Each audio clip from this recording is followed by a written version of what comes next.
रघुवंशनाथं कारुण्यरूपं करुणाकरन्तं श्रीरामचन्द्रं शरणं प्रपदे।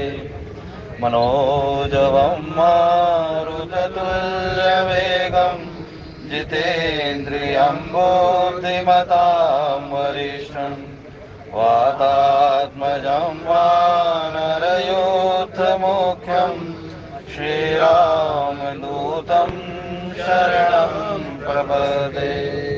सानन्दमानन्दवने वसन्तम् आनन्दकन्दं हतपापवृन्दम् वाराणसीनाथं नाथनाथं श्रीविश्वनाथं शरणं प्रपदे। श्रीविश्वनाथं शरणं प्रपदे। हरे हरे राम राम राम हरे हरे जी। हरे हरे राम राम राम हरे हरे जी। हरे हरे राम राम राम हरे हरे जी। हरे हरे राम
तुम समान रघुवीर अस विचार रघुवंश मणि हरहु विषंभव वीर सियावर राम जय जय राम मेरे प्रभु राम जय जय राम। बोले रामचंद्र महाराज की। आप सभी के हृदय में स्थित परम ज्योति स्वरूप परमात्मा श्री राम भक्ति स्वरूप माता जानकी को मेरा प्रणाम। जय सिया राम। श्री रामचरितमानस अंतर्गत श्री बालकांड में बहुत सुंदर प्रसंग है। भगवान राम और माता जानकी के विवाह का प्रसंग है। विवाह अपने आप में प्रसन्नता देने वाला होता है, लेकिन इस विवाह के मूल में भावना क्या होती है ये जानना आवश्यक होता है। हमारे यहाँ विवाह एक संस्कार है, और ये संस्कार इसलिए किया जाता है कि लोग वेदों की मर्यादा के निहित काम का उपभोग कर कर भगवान की प्रीति रखने वाली संतान उत्पत्ति कर सके। ये अपने काम भाव की पूर्ति के लिए संस्कार नहीं है हमारा यहाँ, क्योंकि संस्कार का मतलब होता है योग्यता प्रदान कर देने वाला। संस्कार जो होता है, संस्कार का मतलब होता है जो हमें योग्यता प्रदान कर दे किसी भी चीज की। अब हम कुछ करते हैं नहीं, कुछ पढ़े हैं नहीं, लेकिन हम किसी बड़ी कुर्सी पर जाकर बैठ जाएं, किसी ऐसे अधिकारी की कुर्सी पर जाकर बैठ जाएं, तो वह हमारा संस्कार थोड़ी हुआ है। इसलिए जो विद्या है जीवन में पाने की, वो विद्या हमारा संस्कार है, क्योंकि विद्या के संस्कार के द्वारा हमारे अंदर विनयता आती है, विनम्रता आती है। विद्या ददाति विनयम, विनयम ददाति पात्रता। और ऐसा पात्र व्यक्ति जो होता है उसको कहते हैं पात्र मायांति संपदा है। ऐसे योग्य और पात्र व्यक्ति के पास ही संपदाओं का आगमन होता है। यदि अपात्र को कोई संपत्ति मिल जाती है, अपात्र को कोई संपदा मिल जाती है, तो उसका उचित उपभोग नहीं कर पाता और उसका सदुपयोग भी नहीं कर पाता है वो व्यक्ति। कई लोगों के पास, जिनके पास धन होता नहीं है, लेकिन अकस्मात ही उनको धन प्राप्त हो जाए ना, तो बुद्धि भ्रष्ट हो जाती है उनकी। पता ही नहीं लगता कि धर्म लगाना कहाँ है। लेकिन गोस्वामी जी मानस में कहते हैं धर्म की 3 गतियां होती, धर्म कहां लगना चाहिए। प्रथम तो जब योग्यता प्राप्त हो जाए तो उसके पश्चात उसे क्या करना चाहिए। जब व्यक्ति को कुछ योग्यता प्राप्त होती है, किसके कारण से योग्यता प्राप्त होती है? गुरु के द्वारा प्राप्त शिक्षा से। जब गुरु मार्गदर्शन करते हैं, कोई शिक्षा देते हैं, विद्या देते हैं, तो उसके द्वारा ही तो हम अपना कार्य करते हैं ना। ऐसे ही दशरथ जी महाराज ने जाकर वो पत्रिका गुरु जी को सुनाई। गुरु ने कहा कि कोई बात नहीं, ये तुम्हारे लिए कोई बड़ी बात नहीं है। बोले क्यों? क्योंकि तुम धर्मशील हो। और पुनी कौशल्या देवी, एक तो तुम धर्मशील हो, दूसरा तुम पुण्यशाली हो, सुकृति। दशरथ सुकृत राम फल। दशरथ जी के पुण्यों का जो फल है वो राम जी का अवतार है। राम जी उनके पुत्र रूप में आए। और पुनी कौशल्या देवी, जिस प्रकार से पुरुष धर्म में रत है, उसी प्रकार से वो स्त्री कौशल्या भी धर्म में रत है। तो जब पति और पत्नी दोनों ही धर्म के अनुसार काम करने वाले होंगे, धर्माचरण करने वाले होंगे, तो संतान भी राम जैसी होगी भाई। लेकिन ना तो पति का धर्म का आचरण है, ना पत्नी का धर्म का आचरण है। अभी धर्म का आचरण है क्या पति पत्नी का भाई? व्यर्थ में अपनी शक्ति का नाश करना धर्म का आचरण नहीं है। ये जो विवाह संस्कार होता है, इसकी पूरी मर्यादा है वेदों में कि विवाह संस्कार के पश्चात सुंदर संतति को प्राप्त करने के लिए किस समय संसर्ग किया जाए, ये वेदोक्ति है। इसका पालन आजकल नहीं हो रहा है। तभी तो संतानें कलह करने वाली होती हैं। वो संतान पुण्य करने वाली नहीं होती, वो संतानें पुण्य नामक नरक से मुक्ति दिलाने वाली नहीं होती, बल्कि उसमें डालने वाली होती है। गरुड़ पुराण में कहा गया है कि पुत्र कौन है, फिर उसकी चर्चा तो आप पढ़कर भी उसको देख सकते हैं। लेकिन अब यहाँ पर कहा, राम जी ने भी कहा था, वही संतान उत्तम है जो मात और पिता को संतोष देने वाली होती है।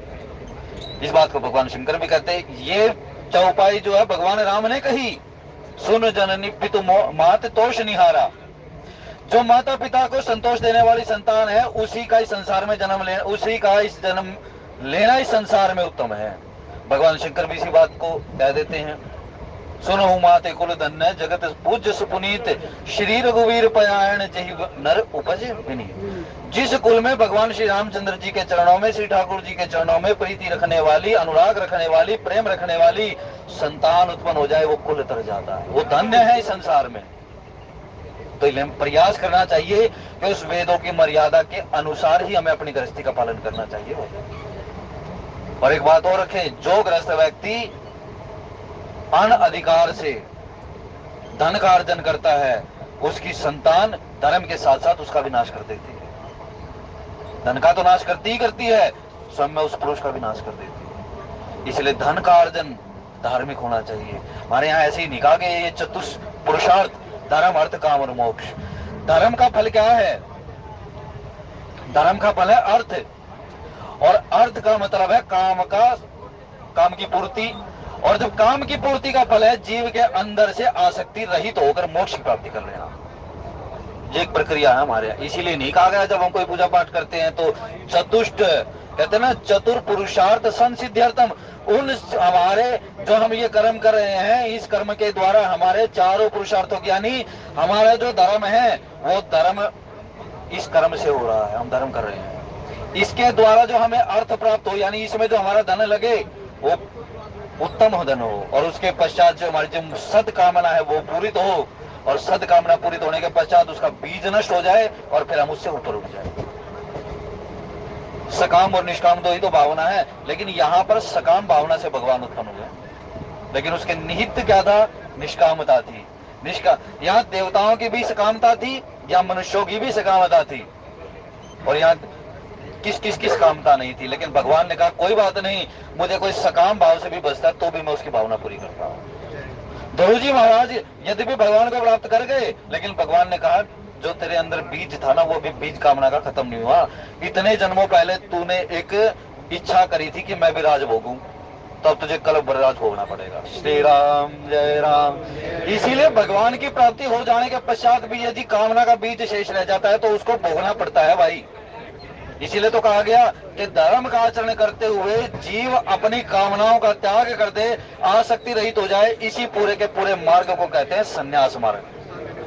वन में चले जाना घर को छोड़कर संन्यास नहीं है, लेकिन अपनी कामनाओं को, सदकामनाओं को पूरित करते हुए भगवान के प्रति निष्प्रह होकर उसकी शरण में चले जाना, यही संन्यास मार्ग है।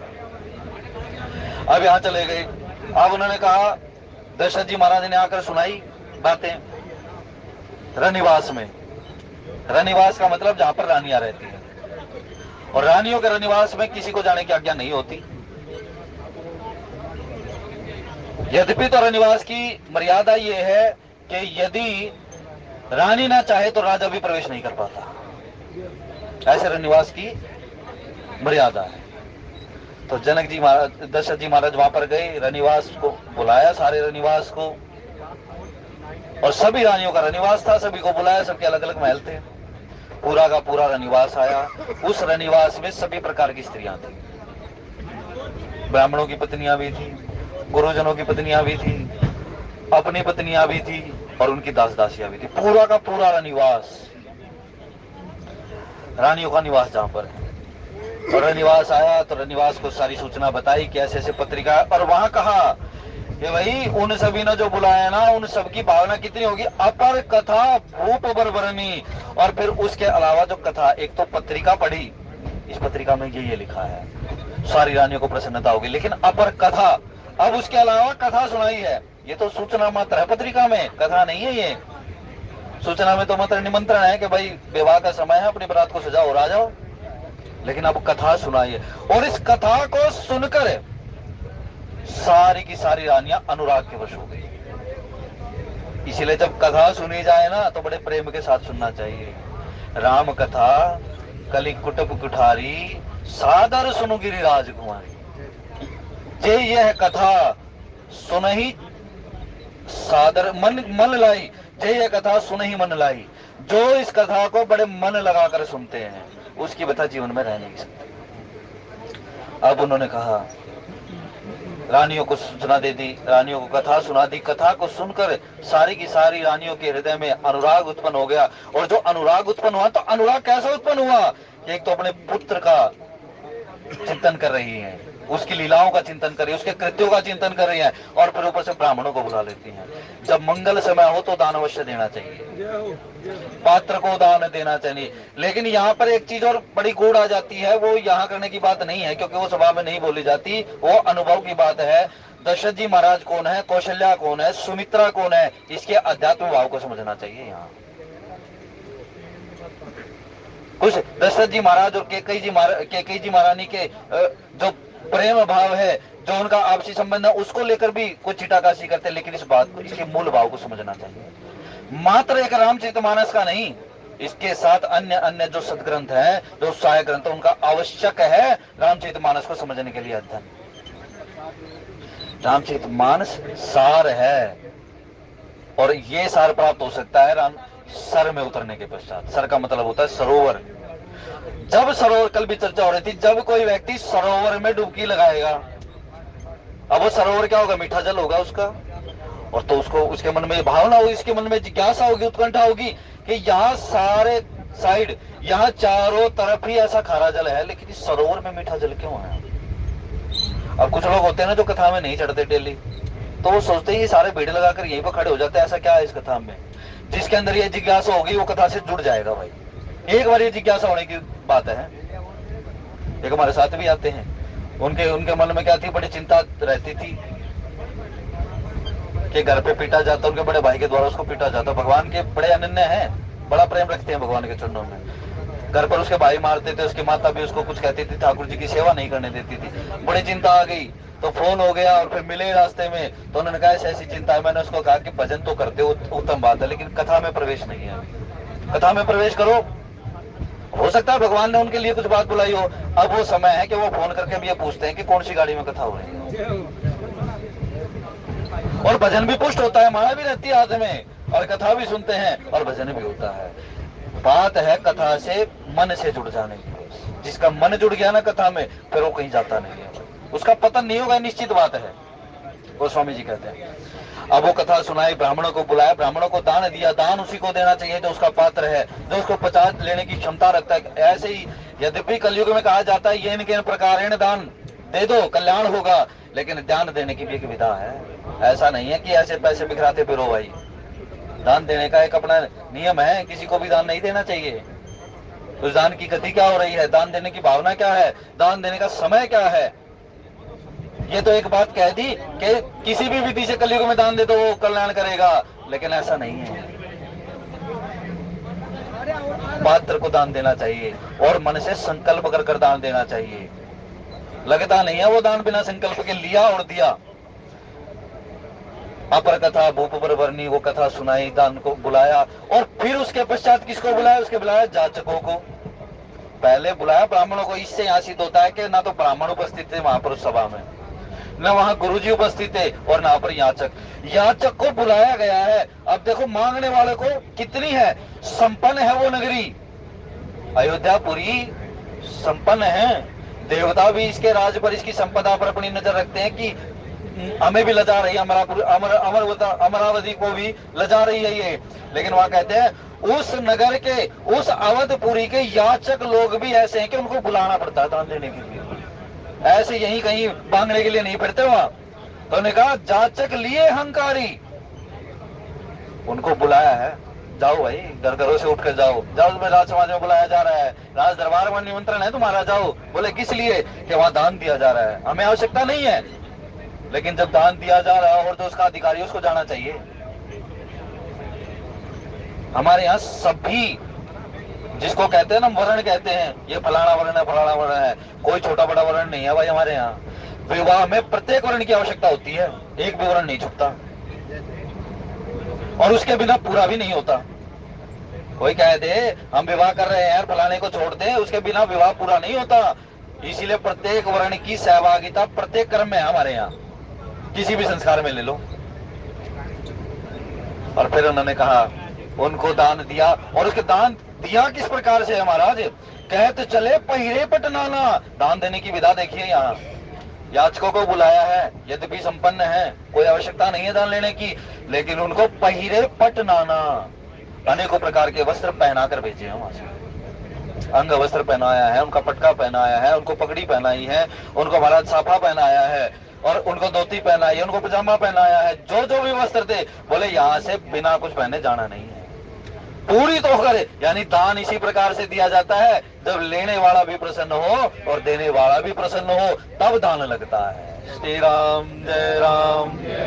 अब कोई मांगने आ गया, उसको टालने के लिए कह दे तो रोज आ जाता है, लो इसको और 10 रुपए, तो वो दान लगा नहीं है, दान है ही नहीं तो लगेगा कहां से।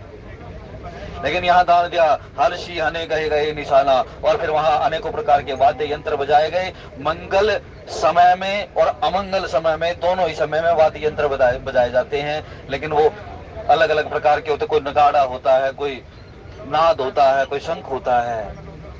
तब उन्होंने कहा, अब वहां कहा, यद्यपि अवध सदैव सुहानी रामपुरी मंगलमय पावनी, तद्यपि प्रीति के प्रीति सुहाई मंगल रचना रची बनाई। और जब अवधपुर वासियों ने ये सूचना पाई ना कि भाई ये किस चीज का मंगल हो रहा है, किस चीज का दान हो रहा है, ये जो इतना उत्सव जो राजमहल में बनाया जा रहा है, ये किस चीज का है, बोले ऐसे ऐसे सूचना है। समाचार जब उन्होंने पाया तो वहां पर कहा, तद्यपि प्रीति के प्रीति सुहाई। यहाँ 2 बार प्रीति शब्द को स्वामी जी ने प्रयुक्त किया है। और 2 बार प्रीति का मतलब क्या है? एक बार तो प्रीति यह है कि राम जी पर सहज स्नेह है उनका, राम जी पर सहज प्रेम है उनका, कि राम जी हमारे पुत्र हैं, राम जी हमारे मित्र हैं, राम जी हमारे भाई हैं। और छोटे बालक जो राम जी को कहते कि हमारे आश्रयदाता हैं। एक तो प्रीति है कि प्रेम का संबंध है, और दूसरी प्रीति है कि अब राम जी का विवाह होने वाला है। तो प्रीति की नहीं तो यहाँ देख लो, पड़ोसी के विवाह हो तो सामने वाले घर के दरवाजे बंद रहते हैं, कोई हाथ नहीं लगाता वहां काम में जाके। आजकल तो रिश्तेदार भी नहीं लगाते भाई, तो ये तो पड़ोसी की बात है। लेकिन अवधपुरी को देखो, राजा की संतान है, नहीं तो आज क्या होता है, भीड़ इकट्ठी करनी होती है ना, तो उनको पैसे बांटे जाते हैं, उनको कोई सामान दिया जाता है कि तुम्हें वहां उस समाज में पहुंचना है, तुम्हें वहां उस कार्यक्रम में पहुंचना है। लेकिन यहाँ इस राजा के राज में प्रजा कैसी है कि उसके पुत्र के विवाह की सूचना, ये तो पूरी प्रजा राजा से भी ज्यादा प्रसन्न है। इसको कहते हैं कि राजा के प्रति प्रजा का समर्पण, राजा के प्रति प्रजा की प्रीति और उसकी संतान के प्रति। ऐसा राजा नहीं है वो कि प्रजा को पैसे देकर बुलाया जाए कि मेरे पुत्र का विवाह हो रहा है, चलो भाई भीड़ इकट्ठी करनी है, बारात बड़ी ले जानी है हमें, ऐसा नहीं है वो। लेकिन वहां तो प्रजा ही ऐसी है कि वो कहती, दशरथ जी महाराज कोई बात नहीं, तुम तो बैठे रहो, अपने राज सिंहासन संभालो, प्रजा को तो हम, नगर को तो हम ही देखते हैं। और ये बात को ऐसी नहीं कह रहा, जनकपुर में जब यह उत्सव हुआ ना, तो जनक जी महाराज को ये आज्ञा देनी पड़ी कि जाकर नगर को सजाओ। पिछला प्रसंग पढ़ लेना। लेकिन यहाँ अवधपुरी में ऐसी बात नहीं है। अवधपुरी में तो देखो, तो सूचना देने वाला उसको तो ये कहना पड़ा जाकर नगर सजाओ भाई। लेकिन यहाँ जहां सूचना प्राप्त हुई है, वहां अपने आप ही किसी ने पूछ लिया हो क्या रहा है यहाँ पर। और वास्तव में ये जो आनंद हुआ ना, भुवन चारिदस भरा उछाऊ, ये बड़ी गुड़ चौपाई है, इसको समझ। यह आनंद है, जो व्यक्ति अपने आनंद, आत्मा के आनंद को प्राप्त करना चाहता है ना, उसके लिए बहुत सुंदर चौपाई है ये। आनंद प्रकट कैसे होता है? राजा दशरथ ने आते ही पत्रिका नगर में नहीं भिजवा दी कि नगर को जाकर सुनाओ। पहले किसको सुनाई? अपनी राजसभा को, फिर भरत जी महाराज को सुनी है, फिर वशिष्ठ जी महाराज ने सुनी है, वशिष्ठ जी महाराज के बाद रनिवास ने सुनी है, रनिवास के पश्चात जो ब्राह्मणों ने सुनी है, ब्राह्मणों के पश्चात याचक जनों ने सुनी है, और याचकों के पश्चात प्रजा ने सुनी है। तो ये आनंद जो प्रकट हुआ, कहां से प्रकट हुआ है? मिथिला नगरी से प्रकट आनंद है। और ये दूतों के द्वारा अवधपुरी में प्रवेश कर गया, राजसभा मुख्य व्यक्ति के पास ही आया, और मुखिया मुख सो चाहिए खान पान कहुए के, पाल ही पोस ही सकल अंग तुलसी सहित विवेक। बड़े विवेक के साथ, बड़ी सुव्यवस्था के साथ जो है दशरथ जी महाराज ने मिथिला का जो अनुराग था, वो अनुराग पूरी की पूरी अयोध्यापुरी में फैला दिया है भाई। तो इसीलिए जब जीव के अंदर का जो आनंद उत्पन्न होता है ना, वो ऐसे ही नहीं होता कि हम बैठ गए ध्यान में तो हमें आनंद उत्पन्न हो गया। आनंद तो धीरे धीरे शहने शहने प्राप्त करने का काम है। आनंद ऐसे ही प्राप्त नहीं हो जाता। हम थोड़ी देर बैठ के हमने सोचा चलो हमारा ध्यान लग गया, थोड़ी देर हमने शांति कर ली, हमारा दिमाग फ्रेश हो गया, इसको तो ध्यान कहते हैं ना। तो थोड़ी देर बैठ जाओ, शांति से विचार शून्य हो जाओ, कोई विचार नहीं आए संसार का, तो हम बड़े ध्यानी हो गए, है ना। लेकिन ये ध्यान नहीं है, ये आनंद भी नहीं है। आनंद वो है जब अंकुर उसका फूटे और वो अंकुर सीधा जाकर परमानंद में प्राप्त हो, परमानंद में समाहित हो जाए, उसको कहते हैं आनंद। और वो आनंद ऐसा ही है कि भाई धीरे धीरे धीरे धीरे वो करता है। जैसे हंसने की विधा है ना, आजकल तो पार्कों में जाकर हंसते हैं, ये हंसना नहीं है। हंसना तो वो है जिस प्रकार से राम जी हंसते हैं, कि बंद मंद उसको अंदर से आनंद की जो अनुभूति, अंदर से जो प्रेम की अनुभूति है, उसको आनंद कहते हैं, संसार को दिखाने के लिए नहीं। ये आनंद पूरी की पूरी अयोध्यापुरी में हुआ, और इसी आनंद को मनाने के लिए, इसी आनंद का रसास्वादन करने के लिए सभी अवधपुर वासियों ने अपने नगर को सजाया, अपनी गली को मग ग्रह गली संवारण लागे, रास्तों को सजाया। अब रास्ते कौन कौन से हैं? रास्ते तो वो भी हैं जिसमें से राम जी वनवास को गए थे भाई। जे चित हे प्रभु जिन प्रभु हेरे, जग जड़ चेतन मग जीव घनेरे। उस रास्ते से पर भी जिस पे से भगवान राम ने गमन किया वनवास को, लेकिन वही रास्ता सुगम कब हो गया? ते सब भय परम पद जोगो, अवध दरस भारत दरस मेटा भवरो। जब भरत जी महाराज जैसे संत चले गए, यानी परमात्मा का जो मार्ग है वो रास्ता तो है, सबने दिखा दिया कि आपने भजन करना है, लेकिन उस भजन को करना कैसे है, वो उस मार्ग पर जो चला होगा वही बताएगा भाई। इसीलिए जो आनंद हुआ ना, इस आनंद को प्राप्त करें। श्री राम जय राम जय जय राम, श्री राम जय राम जय जय राम, श्री राम जय राम जय जय राम, श्री राम जय राम जय जय। तो उस आनंद को प्राप्त किया और फिर कहा मंगलमय निज निज भवन लोगन रचे बनाई। मंगलमय, यद्यपि तो मंगल की सूचक है ही अवधपुरी। अवधपुरी में अमंगल क्या हुआ? अभी तक तो कोई अमंगल नहीं है अवधपुरी में, लेकिन कहा मंगलमय निज निज भवन है। कहते हैं अपने लोगों, उन अवधपुरी के लोगों ने अपने अपने घरों को मंगलमय बना लिया है। अब मंगलमय कैसे बनाया? मंगल कहाँ है? मंगल दो जगह है, मंगल भवन अमंगल हारी, द्रवऊ सो दशरथ अजय। जो मंगल भवन है और अमंगलों का हरण करने वाला है, एक तो राम जी और दूसरा जानकी जी। मंगलमय इसलिए बनाया कि जो काम कर रहे हो वो किसके निमित्त कर रहे हो? दोनों मंगल को देने वाले हैं, जानकी जी भी मंगल को देने वाली हैं। जासु कृपा निर्मल मति पावै। जब व्यक्ति की निर्मल बुद्धि होती है तभी उसका मंगल होता है, अन्यथा तो अमंगली अमंगल होता है जब व्यक्ति की बुद्धि स्थिर नहीं होती है। गीता में कहा गया द्वितीय अध्याय में, तस्य प्रज्ञा प्रतिष्ठिता। उस व्यक्ति की बुद्धि स्थित है जो व्यक्ति दुखेशु न उद्विग्ना सुखेशु विगत सप्रह, जो व्यक्ति न उद्विग्न होता और न प्रसन्न होता। फिर कहा कि महाराज मंगलमय निज निज भवन है, अपने अपने घरों को मंगलमय बना लिया उन्होंने, लोगन रचे बनाई। और फिर बी थी सीची चतुर्सम चौके चारों पर। ये जो चतुर्सम है ना, जो चार चीजों का, ये तीन जगह वर्णन आता है भाई। इसको एक यक्ष कंदर्प भी कहते हैं। इसका स्कंद पुराण में वर्णन है कि चार चीजों का सम्मिश्रण होता है वहां, और ये बराबर बराबर होती है। इनके भाग अलग अलग होते हैं, जैसे केसर हो गया, इसमें वर्णन भी होगा, चंदन केसर कस्तूरी और कपूर, ये चार जो चीजें हैं इनको बराबर बराबर मिलाकर चतुर्सम बनाया जाता है, जिसको यक्ष कंदर्प भी कहते हैं कई जगह। और उन्होंने कहा इन सभी को मिलाया और चौके चारू पुराई। जो चौक है यानी घर का जो आंगन है, घर का जो बाहर दहलीज से अंदर घुसते ही जो चौक होता है, उस चौक को बड़ा सुंदर बनाया, गलियों के चौक को सुंदर बनाया और नगर के चौकों को सुंदर बनाया। जब मंगल समय हो तो घर पर रंगोली अवश्य बनानी चाहिए। दक्षिण में देखो प्रत्येक घर के बाहर शाम को मिलती है, ऐसे ही नहीं है, ये मंगल का सूचक है। क्योंकि दो समय जो गोधूली का समय होता है, वो गोधूली का समय बड़ा शांत होता है, उस समय मंगल काम करने चाहिए। लेकिन संध्या के समय अध्ययन नहीं करना चाहिए। कोई स्कूल में पढ़ने वाला बच्चा हो या फिर कोई वेदों का अध्ययन करने वाला बच्चा हो, शाम के समय पढ़ना नहीं चाहिए। संध्या के समय कभी भी याद नहीं रहेगा पढ़ा हुआ। संध्या काले संप्राप्ते चतुष्कर्माणि विवर्जयित। संध्या काल में चार काम वर्जित होते हैं, और उसमें अध्ययन भी है, उसमें भोजन भी है, निद्रा भी है, उसमें संसर्ग भी है। ये चार चीज काम, ये काम नहीं करने चाहिए संध्या के समय में, तीनों प्रकार की संध्या। अब उन्होंने कहा महाराज जय जय जूथ जूथ मिली भावनी। जूथ का मतलब होता है समूह। यहां तहां जहां भी देखो वहां पर अब स्त्रियों के समूह इकट्ठे हो गए हैं। और सजी नव सप्त सकल दुति दामन। सजी नव सप्त सकल द्युति दामनी।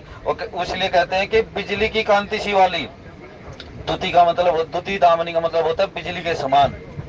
और उन्होंने कहा वहां पर विदु बदनी मृग सावक लोचनी, जिस प्रकार से कहते हैं विदु का मतलब होता है चंद्रमा, चंद्रमा का स्वरूप है धवल, लेकिन उसमें जो एक सूक्ष्म भाव रहता है जिसको हम कहते हैं इस पर दाग है, उसको कहते हैं शशांक।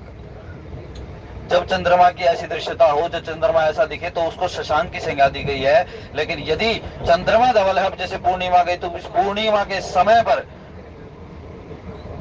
उसको कहा जाता है बुध, विदु, विदु बदनी। तो ऐसे ही कहा कि वो जो स्त्रियां जो समूह के समान आई थी, जो जिनका समूह जुड़ा था, वो ऐसे गौरांग शरीर की थी कि मानो चंद्रमा ही वहां पर चमक रहा हो। वो इस प्रकार के नेत्रों की थी जैसे मानो कि मृग शावक, मृगों के जो बच्चे होते हैं, हरिण के जो बच्चे होते हैं, उसके समान नेत्रों की हो। इतने सुंदर नेत्रों वाले थे। यहाँ वहां उन स्त्रियों के, क्योंकि देखो इसका वर्णन यहाँ पर क्यों किया गया है कि मंगल का समय है, तो मंगल के समय जब विवाह का प्रसंग आता है तो विवाह में क्या होता है, सबसे ज्यादा समय स्त्रियों को लगता है साज संवारने में। तो इसीलिए उनको कहा, उन्होंने इतना सुंदर वहां पर श्रृंगार किया है कि उसकी उपमा देते ही नहीं बनती है महाराज। चंद्रमा तक की उपमा उनको दे दिया, लेकिन फिर भी वो उपमा कम पड़ रही है। इतना सुंदर उनको बताया गया कि विधु बदनी, चंद्रमा को भी लजा देने वाले उनके शरीर की सौंदर्यता है। और महाराज यदि मृग के बालक को देख ले कोई तो उसके नेत्रों को भी लजा देते हैं उनके नेत्र। कहा निज स्वरूप रति मानव कामदेव की पत्नी रति को भी लजा देती हो। ये तो दोनों सौंदर्य है और प्रेम प्रदान करने वाले हैं ना, लेकिन इनको भी इतनी सुंदरता, क्योंकि देखिए अवधपुरी जो है, अवधपुरी सौम्य स्वभाव, स्थान का भी अपने आप में प्रभाव होता है भाई, प्रसंग का भी अपने आप में प्रभाव होता है। कि यदि हम किसी स्थान पर हैं और वहां प्रसंग कौन सा चल रहा है, हम किसी तीर्थ पर चले जाएं और वहां जाकर संसार की वार्ता करें तो स्थान का प्रभाव क्या हुआ। लेकिन हम तीर्थ पर भी नहीं जा रहे और हम यहाँ कथा कर रहे हैं, यहाँ कथा सुन रहे हैं, तो यहाँ का प्रभाव ज्यादा है। जिस दिन मान लो कथा नहीं होती ना, और उसी टाइम ये कथा करने वाले, कथा सुनने वाले जब उस डिब्बे में आकर बैठते हैं तो उनके मन में यही भाव रहता है कि कथा से जुड़ा हुआ कोई व्यक्ति यहाँ पर आकर बैठते हैं। स्थान का अपना विशेष भाव है। फिर उन्होंने कहा निज स्वरूप रतिमान विमोची, इतना सुंदर उन्होंने स्वरूप वहां पर बनाया, क्योंकि विवाह का प्रसंग है तो भाई साथ सवरना तो बनता है और होना भी चाहिए। इसलिए कथा कोई भी प्रसंग नहीं छोड़ती है, गोस्वामी जी ने कोई प्रसंग नहीं छोड़ा यहाँ। साथ संवरना भी बताया है, मन को संवारना भी बताया है, तन को संवारना भी बताया है, कोई भी चीज नहीं छोड़ी, ना लौकिक छोड़ा ना परलौकिक छोड़ा, क्योंकि परमात्मा एक ही से नहीं मिलते। केवल मात्र परलौकिक बने रहोगे तो भी परमात्मा नहीं मिलते। आनंद की बात तो यह है कि लौकिकता में रहते हुए पारलौकिक बनने का प्रयास करो। इसको कहते हैं अध्यात्म। अध्यात्म कोई ऐसी चीज नहीं है भाई कि जो तर्क पर परखी जा सकती हो। तर्क का विषय नहीं है भगवान। राम अतर्क है, भवानी को कहते हैं भगवान शंकर, राम तो अपर हैं, इस बुद्धि मन समेत ही जाने न वाणी, न मन जानता न वाणी जानता, कोई नहीं जानता उसको। इसलिए उन्होंने कहा कि उन्होंने अब साज सवार की, उन्होंने अब अपने आप को बड़ा सुसज्जित किया। गांव ही मंगल मंजुल वाणी। अब ब्याह में भाई बनड़े भी गाए जाते हैं, तो यहाँ पर उन्हीं बनड़ों का वर्णन है कि वो बनड़े गाए जा रहे हैं कि गांव ही मंगल मंजुल वाणी, और बड़ी सुंदर वाणी से बात है। क्योंकि कई बार देखते हो ना, कुछ लोग, कुछ औरतें जो गीत गाने बैठती हैं तो किसी न किसी औरत की एक ऐसी वाणी होती है कि वो तो बराबर वाले को भी नहीं सुनता उसको तो यदि उसको भी याद हो कि उसने गा रखा है तो उसका साथ देती है वो। और कोई ऐसी होती है कि 50 बैठी तो 50 में अकेली सुनती है। तो इसीलिए उन्होंने कहा गाँव ही मंगल मंजुल वाणी। इस प्रकार की वाणी से वो गीत गा रही है कि सभी का ध्यान उनकी तरफ आकर्षित हो रहा है। सुनी कल रव कल कंठी लजानी। कल कंठी का मतलब होता है कोयल। अब कोयल का मतलब क्या है, कोयल देखो आश्विन मास में कोयल बोलती नहीं है। आश्विन मास जब आ जाता है तो कोयल बोलती नहीं है, कुछ विशेष उस पर। और कार्तिक में तो बिल्कुल चुप हो जाती है, कार्तिक में कोयलों की आवाज नहीं सुनी जाती, ऐसा महात्माओं से हमने सुना है। लेकिन यहाँ पर कहते हैं कि सुनी कल रव कल कंठी लजानी। अब औरतें इस प्रकार से गीत गा रही हैं कि जैसे मानो कोयल गा रही, कोयलों को भी लजा देती हैं। अब कोयलों को लजाने वाली बात, अभी विवाह का प्रसंग कब का है, उसी समय का है ना जब कोयले चुप हो जाती है। लेकिन वहां कहती है जब कोयले चुप है तो कोयलों को कैसे लजाएंगी? लज्जा तो उसको आएगी जो आमने सामने बैठा हो कि तू कुछ नहीं बोल रहा, मैं ज्यादा बोल रहा हूँ, तेरी तो वाणी में कुछ है नहीं। और कई बार जो भजन गाते हैं तो उनको बोल देते हैं ना थोड़ा तेज बोल लो भाई, आवाज नहीं आ रही है। अभी 5:40 वाली में कुछ दिन पहले थे तो विशाल जी भाग के आए तो उनको माइक पकड़ा दिया। अब उस सीट पर तो बैठे थे तो उन्होंने क्या कहा, बोले भाई कुछ तो कथावाचक होता है उनकी बैठे बैठे भी आवाज दूर तक आ जाती है, और कुछ होते हैं कि जिनको खड़ा भी कर लो तो भी उनकी आवाज वहां तक नहीं पहुंच पाती। तो विशाल जी के लिए उन्होंने कहा कि इनकी थोड़ी सी आवाज बढ़ाओ। तो मैंने उनको यही कहना पड़ा, ये भाग के आए थे, सांस चढ़े हुए थे, सांस में आवाज चली गई। अब उन्होंने कहा कि ये कोयलों को लजा रहे हैं। और भाई कथा को ऐसा मत मानो बड़ा सीरियस होकर कथा में मत बैठना, कथा का आनंद लो, और आनंद में सीरियसनेस नहीं होती। कथा को जियो तो कथा मिलेगी, और कथा सुनी और निकल गए तो फिर कोई आनंद नहीं है कथा में। इसलिए कथा को जीना चाहिए। ये वो कथा है जो राम जी के चरित्र हमारे जीवन में उतार जाए, और जीवन में वही चीज उतरेगी जिसको बिल्कुल जी कर जियोगे, जिसको अपने मन से जोड़कर सुनोगे, जिसको अपने मन से जो काम करोगे ना जुड़कर, वही चीज जीवन में रहेगी। तो उन्होंने कहा भूप भवन की मिजाई बखाना, जब उन औरतों की वाणी का वर्णन नहीं किया जा सकता तो भूप भवन की मिजाई बखाना, उस दशरथ जी महाराज के भवन का वर्णन किस प्रकार से किया जा सकता है। विश्व विमोहन रचे बिताना, बितान का मतलब होता है मंडप। पहले भी चर्चा हुई थी ना जब विवाह प्रसंग चला था कि मंडप कैसा होना चाहिए। जनकपुरी में इस मंडप की इतनी चर्चा नहीं की गई क्योंकि वहां छोटा सा मंडप बनना है। ये बुद्धि में चोट करती है ये बात कि जनकपुर में जो प्रसंग बनना है, जनकपुर में जो मंडप बनना है, वो किस चीज का मंडप है, वहां कितना काम होना है। वहां काम उतना ही होना है कि फेरे होने हैं बस, और काम तो नहीं होना उस मंडप में। लेकिन अवधपुरी में जो मंडप बना है उसके आगे उसके नीचे सारी रस्में होनी है। वहां तो कुछ समय का विवाह प्रसंग है, वहां तो फेरे हुए बरात ली और चलो। लेकिन अवधपुरी में आकर जो अनेकों अनेकों प्रकार की रस्में होंगी विवाह के पश्चात, वो इसी मंडप के नीचे। इसलिए उन्होंने कहा कि विश्व विमोहन रचे विताना, जो विश्व के भी मन का हरण कर लेते हो, ऐसा विचित्र मंडप वहां पर रचाया गया है दूतों के द्वारा। मंगल द्रव्य मनोहर नाना, राजत बाजत विपुल निशाना, अनेक प्रकार के मंगल द्रव्य मनोहर नाना, अनेकों प्रकार के जो मंगलमय द्रव्य हैं, मंगलमय वस्तुएं हैं, मंगलमय जो साधन प्रसाधन है, उन सभी का जो है उनका वहां पर एकत्रण किया गया। और उसके पश्चात राजत बाजत विपुल निशाना। और अब विवाह में कलश सजाए जाते हैं, जहां फेरे होते हैं, लेकिन विवाह के कलश का काम कब होता है? जब बारात वापस आ जाती है, उसके पश्चात मंगल कलशों का काम होता है। आजकल देखने को नहीं मिलते। जब बारात वापस आती है ना, तो जब तक तो घर की स्त्रियां सोती हैं उस समय, और राती बारात आती है तो उन कलशों का काम ही नहीं रहा। लेकिन विवाह के पश्चात जब बारात वापस लौटती है तो उन कलशों का काम होता है। और उनको कहा ये मंगल जो कलश है ये वहां पर सजाए गए, और इन मंगल कलशों को इस प्रकार से सजाया गया कि ये दूसरों के मन का भी हरण करने वाले हैं। अवधपुरी में सजाया गया, ये जनकपुर में नहीं। कहा राजत बाजत विपुल निशाना, अनेकों प्रकार के वहां पर जो है सुंदर सुंदर जो वाद्य यंत्र है वो बजाए गए। कहता विरित बंदी उच्चारण, अब यहाँ 3 उच्चारण होंगे। कहता विरित बंदी उच्चारण, कहीं कहा कतहु वेद ध्वनि भूषण करें, कतहु तो कहीं कहीं पर तो भाट विरुद्धावली गा रहे हैं, यानी इस कुल की कीर्ति का बखान कर रहे हैं। अवधपुर का जो है सूर्यवंश जो है, इनका राज रघुवंश जो है, इस कुल की कहीं कहीं तो कीर्ति का बखान किया जा रहा है, भाट उसका वर्णन कर रहे हैं, और कहीं पर ब्राह्मण लोग वेद का उच्चारण कर रहे हैं। लेकिन दोनों में क्या है, ये दोनों ही तेज बोलने वाले हैं। जब वेद के मंत्रों का उच्चारण किया जाए तो बड़ी शुद्ध स्थान पर, बड़े शुद्ध समय में और शुद्ध कंठ से उसका उच्चारण किया जाना चाहिए। जो बड़ी जल्दी जल्दी में वेद मंत्रों का उच्चारण किया जाता है उसका फल इतना नहीं लगता।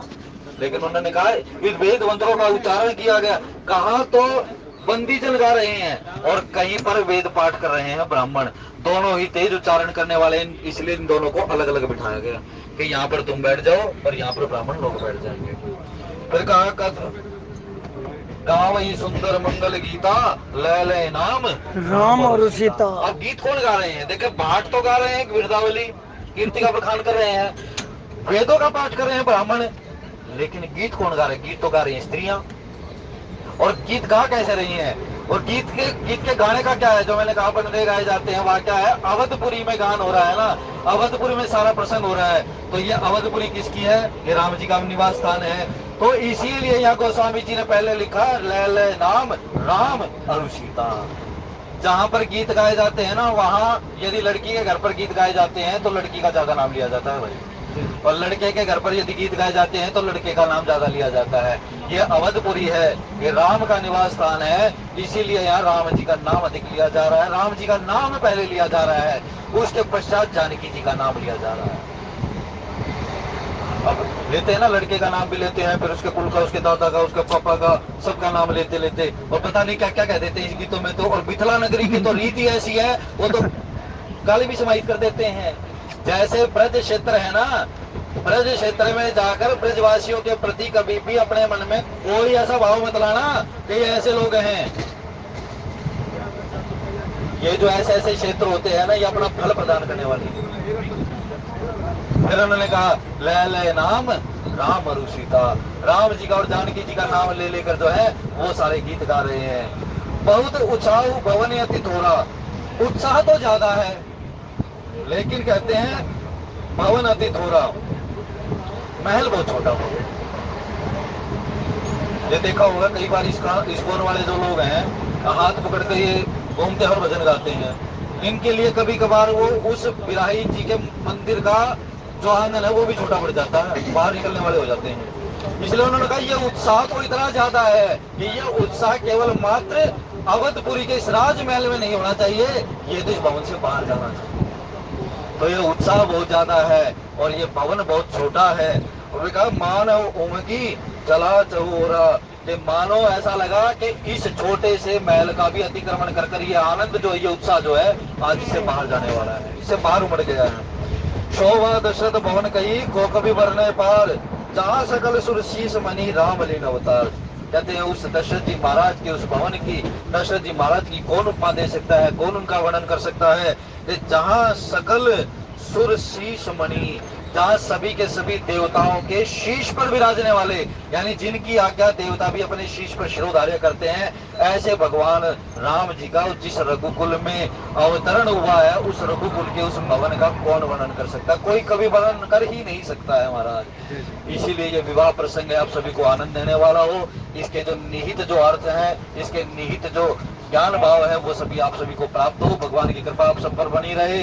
आज की कथा के भाव भगवान शंकर, माँ पार्वती, हनुमान जी महाराज और सतगुरुदेव महाराज के चरणों में समर्पित करते हुए बोले राजा रामचंद्र महाराज की जय हो।